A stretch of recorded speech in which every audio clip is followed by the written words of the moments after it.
Hello అండి, అందరికీ నమస్తే. అందరూ బాగున్నారా? నేను బాగున్నాను. మీరు కూడా బాగుండాలని కోరుకుంటూ ఈరోజు వీడియోని అయితే చూసేద్దాం.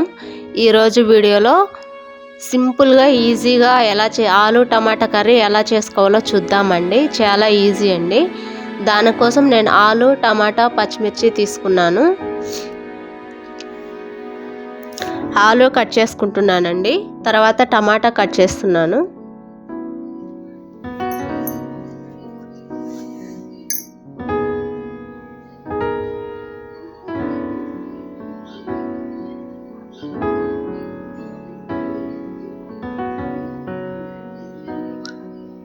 పచ్చిమిర్చి కూడా కట్ చేసుకుంటున్నానండి.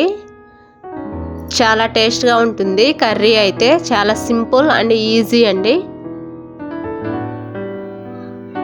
ఇలా అన్నీ కట్ చేసి పక్కన పెట్టుకున్నాను. ఇప్పుడు పోపు కోసం గిన్నె పెట్టి ఆయిల్ వేసుకుంటున్నాను. ఆయిల్ వేడయ్యాక వెల్లుల్లి, జీలకర్ర, ఆవాలు, ఇంక మన పోపుకి ఏవేవి ఉంటాయో అవన్నీ వేసుకోవాలండి. శనగపప్పు, మినపప్పు, ఇలా ఇవన్నీ వేడయ్యాయి. బాగా వేగిపోయాక పచ్చిమిర్చి, ఆలుగడ్డ వేసుకున్నానండి. ఇవంతా ఒకసారి కలిపేసుకుందాం. ఉప్పు, పసుపు వేసుకొని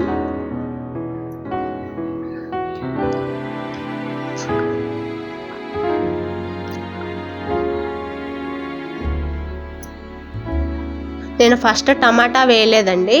టమాటా వేస్తే ఏంటంటే ఆలుగడ్డ ఉడకదు ఆ పులుపుకి, అందుకనేసి టమాటా తర్వాత వేసుకుంటాను. ముందు పచ్చిమిర్చి, ఆలుగడ్డ బాగా ఆయిల్లో ఉడకనియాలి ఒక 2-3 నిమిషాల ముందు. తర్వాత టమాటా యాడ్ చేసుకోవాలండి. అందుకని నేను వేయట్లేదు. మూత పెట్టి ఒక 2 నిమిషాలు మగ్గనిద్దాం. ఆలుగడ్డ బాగా ఉడికిపోయిందండి, మగ్గింది. చూసారు కదా, కలర్ మారింది. ఇప్పుడు టమాటా యాడ్ చేస్తున్నాను.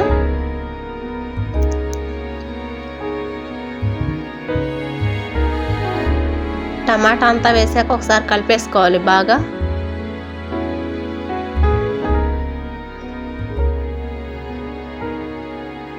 చాలా ఈజీ అండి కర్రీ అయితే. ఉడికిపోయింది టమాటా కూడా. చూస్తారు కదా, అంతా వాటర్ వచ్చేసింది. దీనికి ఇంకొంచెం వాటర్ యాడ్ చేసుకోవాలండి. నీళ్ళు పోస్తున్నాను. అలాగే కారం కూడా. కారం మన రుచికి తగినంత అండి. ఆల్రెడీ పచ్చిమిర్చి వేసాం కాబట్టి చూసి వేసుకోవాలి. ఇదంతా ఒకసారి కలిపేసి మూత పెట్టి ఉడకనియాలండి. ఈ కర్రీ చపాతీలోకైనా అన్నంలోకైనా చాలా బాగుంటుందండి. ఈజీగా సింపుల్గా చేసుకోవచ్చు.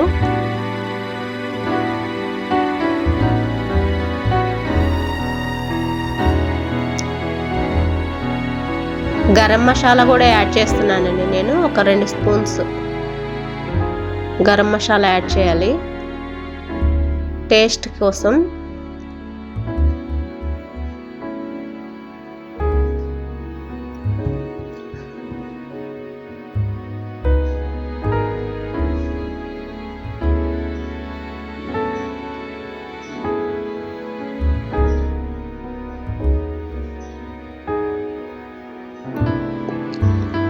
మూత పెట్టి ఒక 2 నిమిషాలు మగ్గనిద్దాం. ఉడికిపోయిందండి కర్రీ అయితే, దగ్గరకు అయిపోయింది.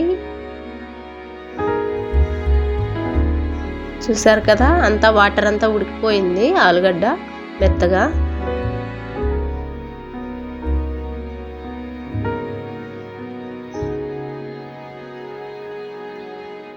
ఇంతే అండి.